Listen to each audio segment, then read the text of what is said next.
ముఖ్యమంత్రి తన అనువాదం ఆపి ఇంగ్లీష్లో గౌరవనీయులైన రాష్ట్రపతి గారికి నేను వాగ్దానం చేస్తున్నాను, ప్రభుత్వం చేయగలిగినదంతా చేస్తుందని హామీ ఇస్తున్నాను అన్నారు. రాష్ట్రపతి ముఖ్యమంత్రికి షేక్ హ్యాండ్ ఇచ్చారు. కూర్చోబోతున్న రాష్ట్రపతి మళ్ళీ వెంటనే లేచి తన జేబులో నుంచి ఒక ఆటోగ్రాఫ్ బుక్ తీసి, ఈ సంస్థలను నడుపుతున్న హర్ష అతని సహచరుల నుంచి ఆటోగ్రాఫ్ తీసుకోవాలని అనుకుంటున్నాను, వారిని ఆటోగ్రాఫ్ ఇవ్వాలని కోరుతున్నాను అంటూ పుస్తకంలోని పేజీ తెరిచి హర్షకు అందించబోయారు. నివ్వెరపోయిన హర్ష ఒక క్షణం అచేతనుడయ్యాడు. కొద్ది క్షణాల్లో తేరుకొని తన సహచరులను ముందుకు రమ్మని సాగా చేసి పిలిచాడు. 5గురు ముందుకు వచ్చారు. జయంతి, మొదట నువ్వురా అంటూ హర్ష పెన్ను జయంతికి ఇచ్చి రాష్ట్రపతికి ఆటోగ్రాఫ్ ఇమ్మన్నాడు. జయంతి పెన్ను పట్టుకుంది. చెయ్యి వణుకుతుంది. రాష్ట్రపతి ముఖంలోకి చూసింది. ఆయన నవ్వుతూ కానయ్య అన్నట్టు జయంతిని ప్రోత్సహించారు.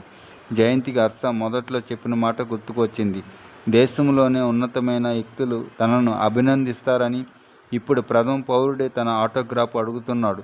తన జీవితంలో అత్యంత మధురమైన క్షణాలు. చేయి వణుకు తగ్గింది. వి జయంతి అంటూ సంతకం చేసింది. రాష్ట్రపతి స్నేహపూర్వకంగా జయంతితో చేయి కలిపారు. జయంతి ఒళ్ళు పులకరించింది. తర్వాత వరుసగా కళ్యాణ్, కృష్ణ, రాకేష్, రాజులు వచ్చి రాష్ట్రపతికి ఆటోగ్రాఫ్లు ఇచ్చారు. సభ ఆశ్చర్యం నుంచి తేరుకుంటుంది. హర్ష, మీ ఆటోగ్రాఫ్ కూడా ఇవ్వండి అన్నారు రాష్ట్రపతి. హర్ష లేచి ఇంగ్లీష్లో, సార్, నాకంటే ఇంకొక ముఖ్యమైన వ్యక్తి దీనికి అర్హుడు. అతను కూడా ఆటోగ్రాఫ్ చేస్తే నాకు ఆనందం. మీరు అనుమతిస్తే పిలుస్తాను అంటూ అనుమతి కోరాడు. తప్పకుండా.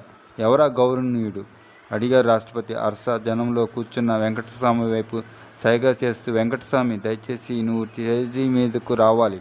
వెంకటస్వామి తత్రపాటుగా లేచి నిలబడ్డాడు. పర్వాలేదురా వెంకటస్వామి అంటూ ముఖ్యమంత్రి పిలిచారు.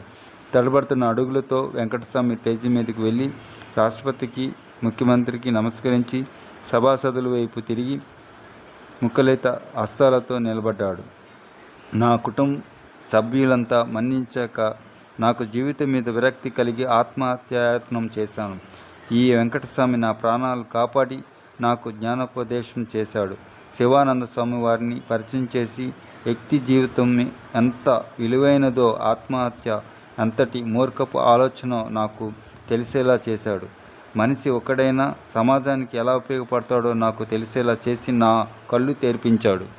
Thanks for watching. Please like, share and subscribe VMK Multi Vlogs. Bye bye.